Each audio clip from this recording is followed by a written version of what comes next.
Hey there, Dave Paulides, Can-Am Missing Project, copyrighted edition for our video channel. We are in the South Fork of the Flathead, kind of below Hungry Horse Reservoir Dam. And again, it's an early morning. This is our third straight day of 100-degree temperatures here in northern Montana. Very odd, very odd. And as we're speaking, Tuesday, in Lytton, British Columbia, they had 121 degrees, the hottest temperature ever in Canada. And then the next day, Lytton went up in flames, and still don't have reports out of there. Got a lot of friends living in British Columbia. Steve Isdahl, be careful up there. I know you're moving this weekend, so hope your family gets out of there safely. What we're going to talk about today, a few cases. One case we're going to pick up where we did last time on those water cases out of the United Kingdom.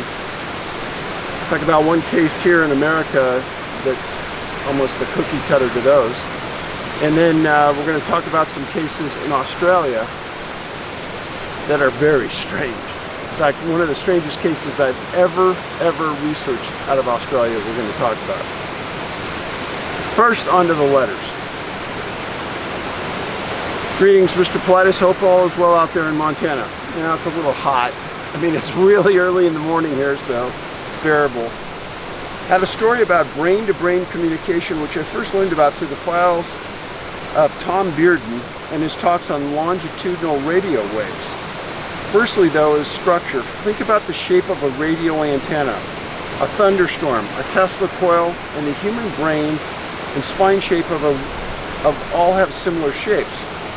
And all can transmit energy, which also means the shape can receive as well. Tesla coils transmit electricity. We all know about a radio antenna. Stop here for a second.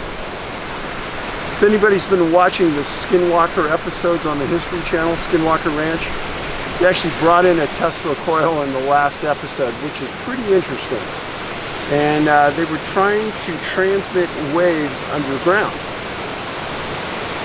So, kind of a timely section here. All antennas work best as well. So for a person, bare feet in water, mud, or crystalline quartz rock would likely help.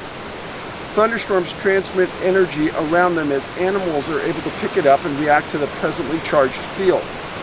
They ground themselves with lightning, which transmits a local EMP. We know a mother has a strong connection with a child and can know if something is wrong even while across the planet. Crowds of people or animal flocks have energy to operate as one, whether in worship, protest, riot, funeral, wreck, concert, etc. Can be felt by attendees. This is what psychics tune into and is probably cop intuition as well, since police deal with very strong emotions that connect and can pick up intent of criminals in the form of bad feeling. Now comes my experience. I've been talking to a friend I first made on MySpace in 2005. Unfortunately, she happens to live in Magadan, Russia, which is a gulag port north of Japan, 1,200 miles to the nearest town by land, and an 8-hour flight to Moscow. Incidentally, she says a lot of people go missing outside of town, on trails, etc. We've never met, but we have noticed the ability to come into each other's head when contact is attempted. And I know I've looked into my email sometimes within a minute or two of her sending a message.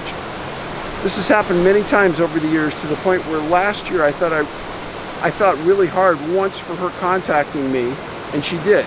Could be coincidence, but it appears I willed her message to me. I advise she attempt this and with one of her other long-distance friends to check if she will be in contact. Last week she entered my head while she was dreaming. It wasn't a cool fantasy dream, it was much more like real where things are, getting away kind of dream. We almost meet, but never happens, and I woke up disappointed, but I got a message. Did you ever have such a feeling with your son? I have not yet. You know, hopefully someday we can communicate like that. I know a lot of you have said, oh, don't communicate with the dead. That's against the Bible. And so I'm not actively trying to communicate. But if other people communicate and send me a message, that's fine. But I think it's happened. I think it has happened because people have told me things about then that there's no way they would have known. I've never talked about them outside of, I don't think I've ever talked about some of those things that were told me. So, yeah. It seems we are interdimensional beings ourselves with a light connection through the void with that practice can be picked up on by anyone, especially close friends and family. And I have noticed women tend to be naturally better at this. The question, as you said, can this be tuned to try to find people? Also, where is memory stored? We only have theories. But if it is essentially unlimited through a lifetime, it would make sense to be a transmission from your brain to what your senses picked up that day and rebroadcast into a timeless file in the void you can receive at a later time. Perhaps finding people would be best to have a psychic guide work with the closest family member who can pick up such transmissions. But I fear this may be such a specialized skill person to person, it may not be practical like trying to learn piano every time you meet someone new. On a related note, Christmas or Yule, rather than Viking Norway, used to bury their dead in a mound with prized possessions. Each Yule, the family of them would receive gifts like today, but rather they were from the burial mound of the ancestors, such as a sword or tokens and jewels. This was to help the child get in contact with an old spirit and remember the past life and skills, as they believed the child was simply a reincarnation as he was receiving his possessions back. I know a lot of people believe in reincarnation, so I get it. Next letter. I've been following you for some years now and find your content very interesting. Many of the cases you discuss and report have been disturbing implications. The vast majority of investigators and current crop of mainstream journalists lack the courageous and inquisitive mind that you possess to bring these cases to the public eye. Much respect to you, David. Thank you for being a real dent in the universe by pushing humanity forward. Before I get into the meat of this extraordinary story, I'd like to mention that I'm a retired naval officer and have postdoctorate degrees in the hard sciences.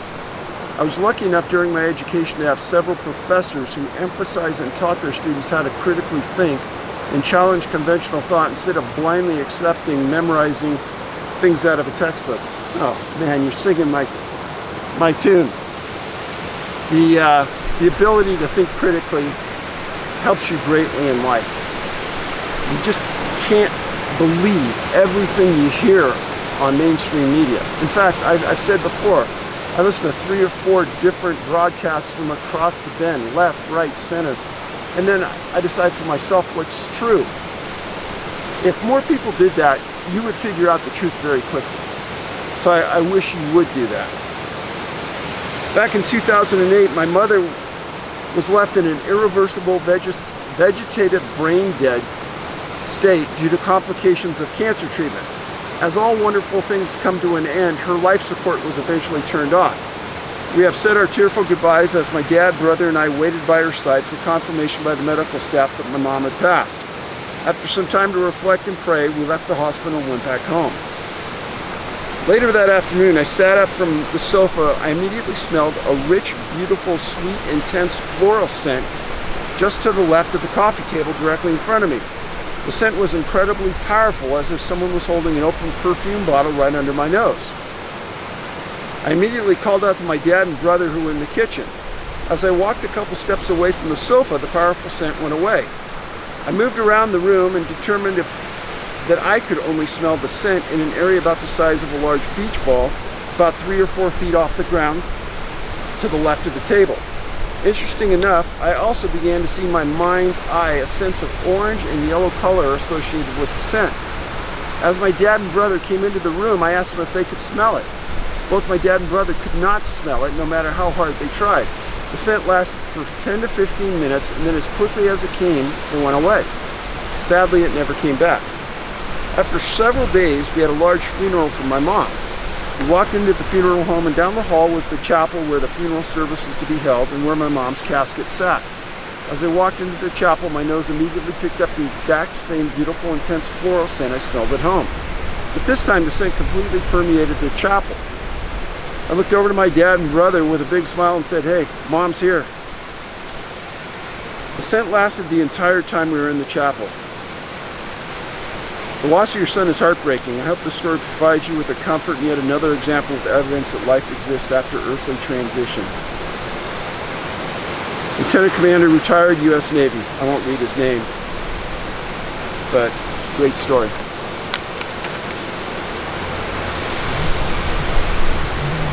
Next story. After 30 plus years of being an absolute outdoorsman, I just ordered my personal locator beacon. Thought you may want to share this on your channel. I know you do not endorse this, but this is a great deal. I now have all your books, all of them, and I got them from your site. I've been following you since this all started. Put the Can-Am sticker on my new 4Runner, and I have had a lot of questions. So hopefully that brings you even more followers. The North American Bigfoot Search sticker is on my Yeti. Please keep up the good fight, and man, as of late, some of your letters that you have shared have been thought-provoking. I'm really hopeful that Mr. Bigelow will reach out to you and possibly assist with getting information from the Park Service, and at some point, additionally share everything he discovered at Skinwalker Ranch. Man, wouldn't that be nice? Yeah, I'd like to sit down with him and have a few thoughts. I doubt that will happen, but you can always hope. So, that creek behind you that's flowing into the Flathead, it comes out of the Swan Range, and it flows all year. And I always thought that, I've sat here and watched it for many times, I always thought that it would be perfect to see a bear walking right through the camera frame right there. Haven't seen a bear on that side of the river ever, so I know they are there, but they're elusive. So, getting into the stories for this week. Last week we talked about the disappearances of 3 young men from Durham, the UK. Now I'm going to talk to you about a young man just out of Boston, Mass. An area that I have written about extensively in Missing 411: A Sobering Coincidence. There have been an inordinate number of young men who have disappeared in that greater Boston area and ended up in water. This case involves a young man named Franco Garcia. Who's Franco? 21 years old, disappeared February 22nd, 2012. Franco was an extraordinary human being. His family came from Peru, and he was essentially raised in a place called North Brighton, which is just west of Boston, not very far, 5-10 miles. And he was a chemistry major, pre-med major at Boston College. And his passion was music. So in the symphony band, this is the part that's unreal. In the symphony band, he played clarinet, and in the marching band, he played trombone. That's unreal, to have that ability to play that many instruments that well. How do I know? So, in school, I was in a band. I played tuba. And actually, the people in the band, there were a lot of athletes, and we had a great time. So, anyhow, on February 21st, he went drinking with his buddies from the symphony band. And he went to a place called Marianne's Bar in New Brighton. I'll show you the map here. So, this is a place called Chestnut Reservoir. Here's Marianne's. It's kind of the downtown area. Marianne's Bar is no longer in existence. It's closed. But Boston College, where he was going to school, is over in this area. So he drove his car down to the university area. He lived in North Brighton with his family. Drives down, meets his buddies, and they have a good night. And sometime right around midnight, his friend said he disappeared, now get this wording, inside the bar. Now that's puzzling. How do you disappear inside a bar? Well, let's go back and talk about the disappearance of the individual in the bar in Ohio that I wrote about and did a video about. How they had a CCTV on the escalator and he never came down. Now, this friend said he disappeared in the bar. They looked for him, called him, couldn't get him. They went outside. His car was still parked there. They waited and waited, and finally they left. And they said it was extremely uncharacteristic of him not to say goodbye. And he never did. Well, the next day, his parents called police. They report him as a missing person. And they start flying the area around where he disappeared with a state helicopter. Now,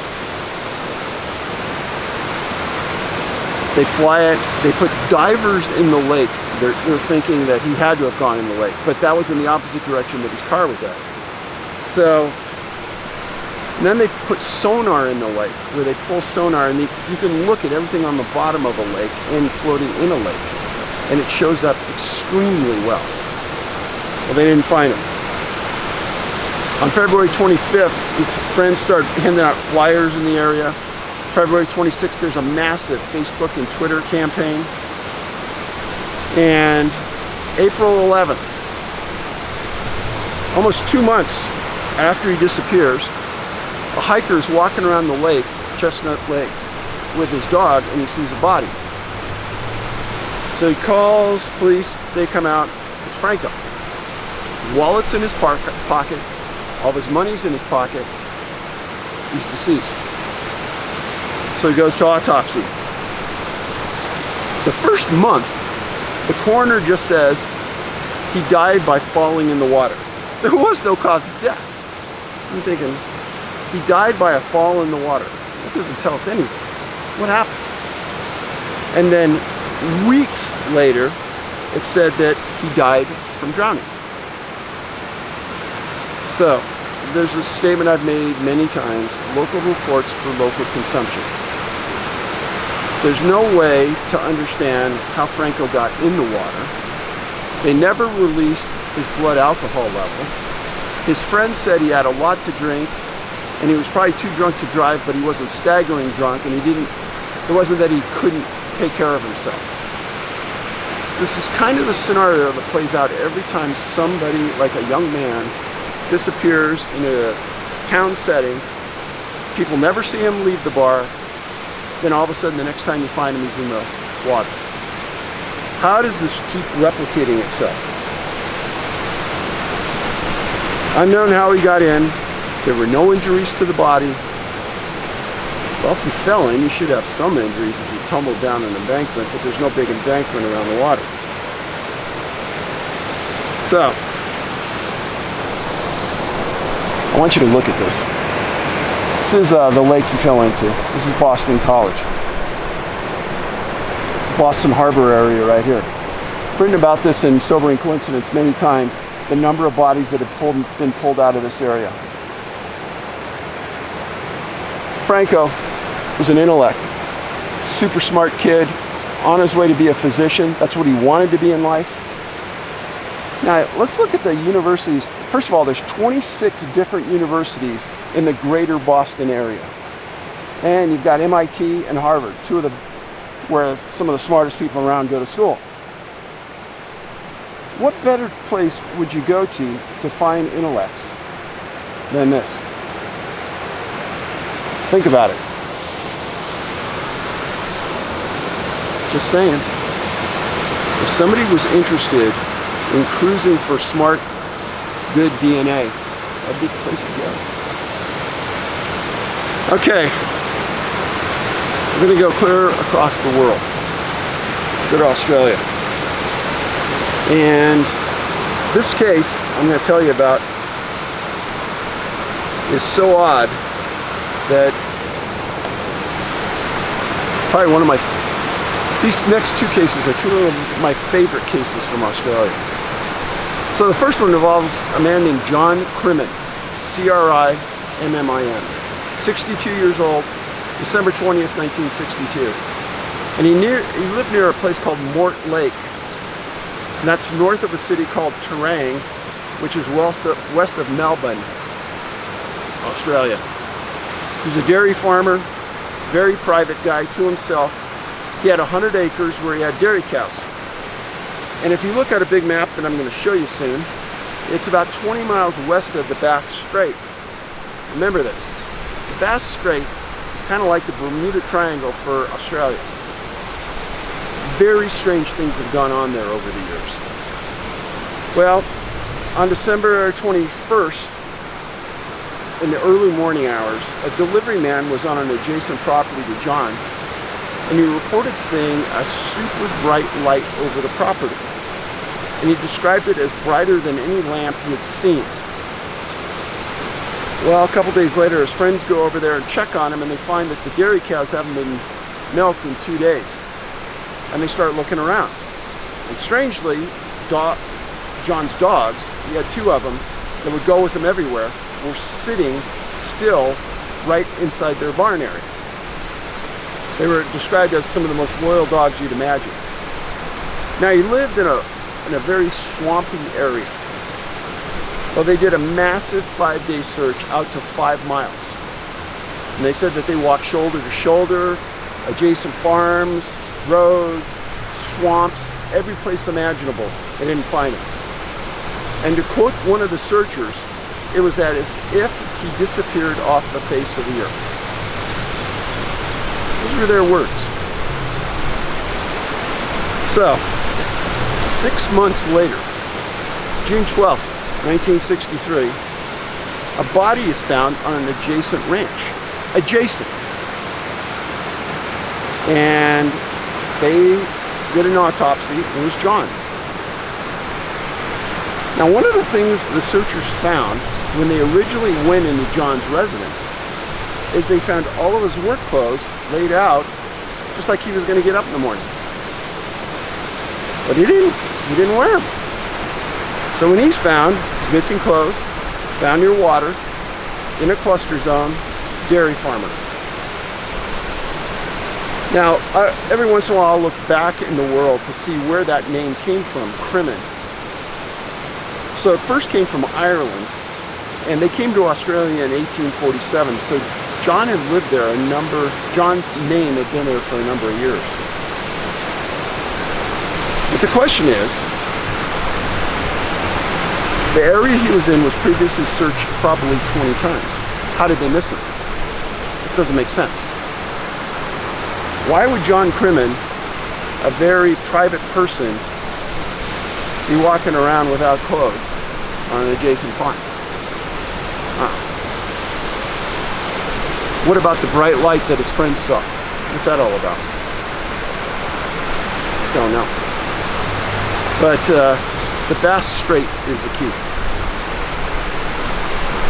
Now, this next case is a big, big case in my book, Missing 411 Land, Air, Water.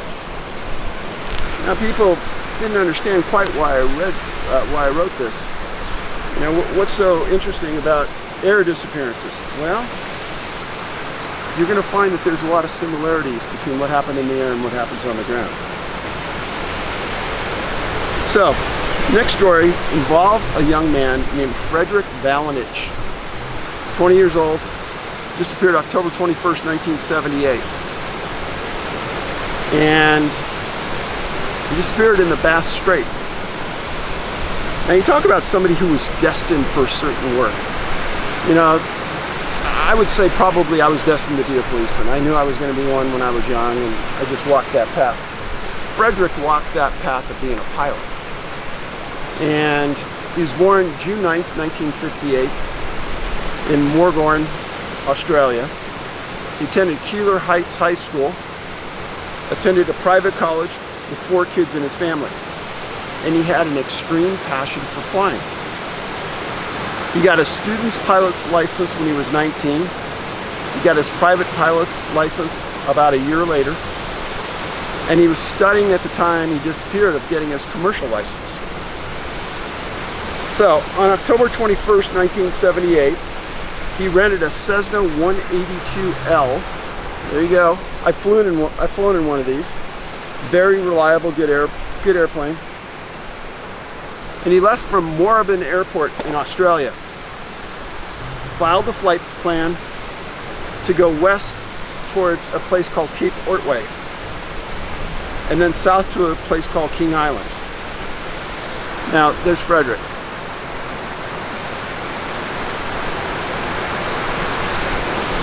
Now, there were rumors at the time that he was flying crayfish to a location, which was not true. There were rumors that he was going to pick up passengers in King Island, which was not true. He was just on a regular flight, training flight. And he was passionate, so every time he got some money, he would fly. The followed the flight plan, took off, flew. I'll show you exactly what happened here. Here's where he left from. Flew along the coast. And why do you do that if you're in a plane? Because if you have engine problems, you want to stay as close to the coast as you can. And then he flew south towards King Island. Now, the proximity, here's the case I just talked to you about regarding John Crimmin. It was in the location between Ortway, which was also just a national park, and King Island, but something very strange happened.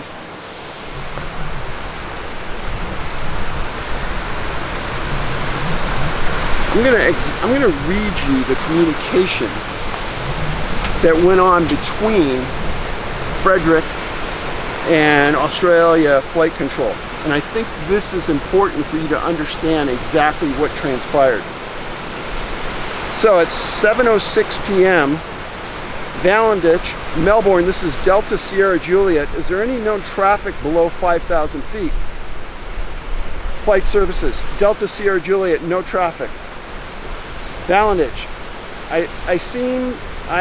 seems to be a large aircraft below 5,000. Flight control, what type of aircraft is it?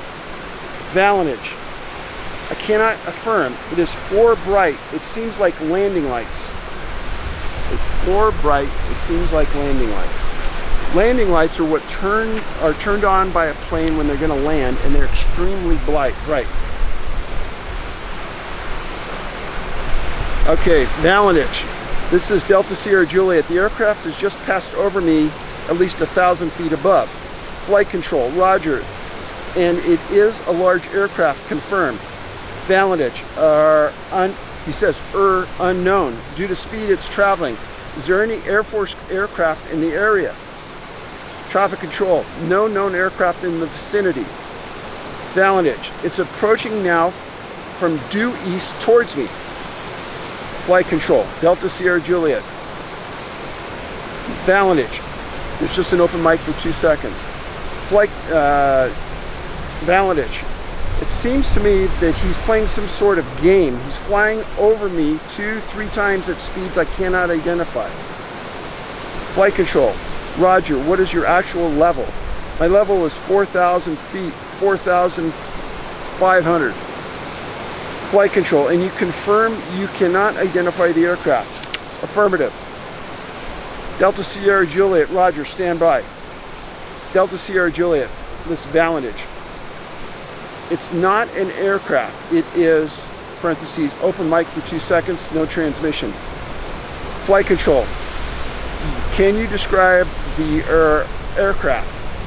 Valentich, as it's flying past, it's a long shape. Open mic for 3 seconds. He says, cannot identify more than it has such speed. Open mic for 3 seconds. He follows. It's before me right now, Melbourne. Flight control, roger, and how large would the object be? Valentich, Melbourne, it seems like it's stationary. What I'm doing right now is orbiting, and the thing is just orbiting on top of me. It's got a green light and sort of like metallic-like, and it's all shiny on the outside. Flight control, Delta Sierra Juliet. Valentich, open mic for 5 seconds, followed by it just vanished. Flight control, Delta Sierra Juliet. Valentich, Melbourne, would you know what kind of aircraft I've got? Is it a military craft? Flight control, confirm it just vanished? He follows, say again. Delta Sierra Juliet, is the aircraft still with you?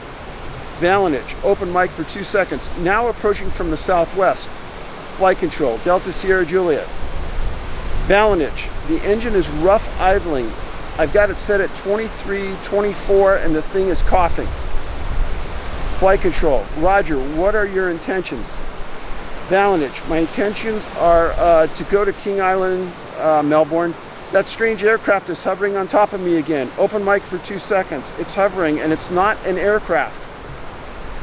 Flight control. Delta Sierra Juliet. Valentich, Melbourne. Open mic for 17 seconds. Flight control. Delta Sierra Juliet. This is Melbourne. Went blank. He was never heard from. And Frederich never arrived at King Island. Ever. There was a massive search for this young man. They never found any wreckage. They never found an oil slick. They never found anything. Where'd he go? The case garnered worldwide attention because of this exchange between flight control and him. Now in the United States, this would have been labeled top secret. We would have never seen it. But Australia released it quickly. Grateful. Now Frederich was part of the Air Training Corps of Australia. That was why his picture showed him in a uniform.